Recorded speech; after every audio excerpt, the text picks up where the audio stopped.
मोची समाजाचे कुलदैवत आदि जांबमुनी महाराज यांच्या जयंतीचे औचित्य साधून श्री प्रतिष्ठान यांच्या वतीने बेघर निवारा केंद्र येथे अन्नदान करण्यात आले। यावेळी प्रमुख पाहुणे म्हणून प्रथमेश कोठे, संस्थेचे आनंद वाघमारे सर उपस्थित होते। अन्नदान हे श्रेष्ठ दान आहे। बेघर निवारा केंद्र तसेच रस्त्यालगत राहणाऱ्या सिव्हिल चौक ते सिद्धेश्वर मंदिर परिसरातील बेघरांना अन्नदान करण्यात आले। यावेळी संस्थेचे संस्थापक अध्यक्ष श्री आसादे, क्षितिज वाघमारे, उपाध्यक्ष उमेश मेत्रे, खजिनदार श्रीनिवास चन्नेपागोल, व्यंकटेश पिलोलू, प्रकाश बोगलोलू उपस्थित होते। कार्यक्रम यशस्वी करण्यासाठी राहुल मेत्रे, अभिजित भंडारे, शेखर मेत्रे, सूरज मेत्रे, प्रकाश मेत्रे, अभिजित असादे, इंद्रा मेत्रे, ओंकार शिकटोलू, अभिषेक काबिल, शाहनवाज नदाफ, अल्फाज नदाफ, अभिषेक श्रवणकर, राघवेंद्र मेत्रे, राकेश मेत्रे, श्री मेत्रे, सूरज विटे, नागेश मेत्रे आदींनी परिश्रम घेतले। जांबमुनी महाराज यांच्या जयंतीनिमित्त आज श्री प्रतिष्ठानच्या वतीने त्या ठिकाणी अन्नदान वाटपाचा कार्यक्रम त्यांनी घेतला।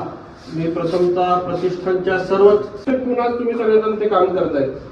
खऱ्या अर्थाने एखाद्या व्यक्तीला जिथं मदत पोहोचू शकत नाही तिथं मदत करणं हे खूप गरजेचं असतं। नाहीतर आपण अनेकदा बघत असतो, अनेक जण तेच कार्यक्रम घेत असतात, म्हणजे जिथं ऑलरेडी मदत केलेली आहे तिथंच मदत पोहोचणं उभा आहे एवढा आवर्जून या निमित्ताने सांगतो।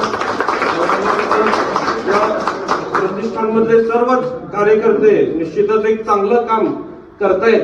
गेल्या 4-5 वर्षापासून वेगवेगळे समाज उपयोगी कार्यक्रम त्यांनी या ठिकाणी घेतलेले आहेत आणि निश्चितच मला वाटतं जे कामं आपली राहिलेली असतील, जे काही कामं शिल्लक असतील ते काम निश्चितच येणाऱ्या पुढील काळात होतील एवढं आवर्जून सांगून सर्वांना खूप खूप शुभेच्छा देतो। कारण कार्यक्रमाला ऑलरेडी उशीर झालेला आहे आणि अनेक जण जेवणाचा टाइम झालेला आहे, मला वाटतं 2:30 वाजून गेलेत। खरं तर हे 1-1.5 लाख कार्यक्रम झाला पाहिजे।